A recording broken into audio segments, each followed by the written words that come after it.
Over 10 years ago on this show, right when we started doing the long form interview on the Rubin Report, I had Tommy Robinson on the show. Tommy Robinson is, I would say, a British patriot who was one of the few people willing to talk about what was going on with the radical Muslim immigration that was coming into his country and how it was bad for women and it was bad for minorities and all of these things. But finally, 10 years later, this story is bursting forth largely because because X and Elon are now amplifying it. They can't hide the truth anymore. Listen to, this is just wild. This grooming scandal. The national scandal in Great Britain, where for years predominantly Pakistani men reportedly groomed and raped young British girls, only to have the government seemingly turn a blind eye, has come to a boil, with many people, including billionaire Elon Musk, publicly calling for the resignation of Labour Prime Minister Keir Starmer.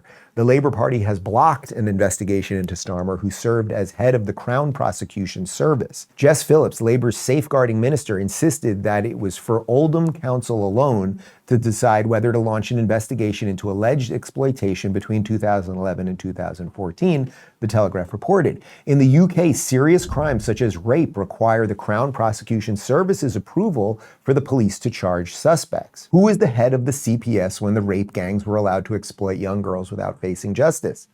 Keir Starmer, 2008 to 2013. Who is the boss of Jess Phillips right now? Keir Starmer. The real reason she's refusing to investigate the rape gangs is that it would obviously lead to the blaming of Keir Starmer, head of the CPS at the time, who of course now is the Prime Minister of England. They believe that there are literally hundreds of thousands, possibly 1 million young girls who were groomed and raped in the UK in the last decade or so, by these largely Pakistani immigrants that come in, and guess what? Their culture is different than America. It's just the truth. And they decided not to integrate, not to become part of what we would do here, right? We have the melting pot here, and rape, not good. And it's okay to say that. It's even okay to be a liberal and say that.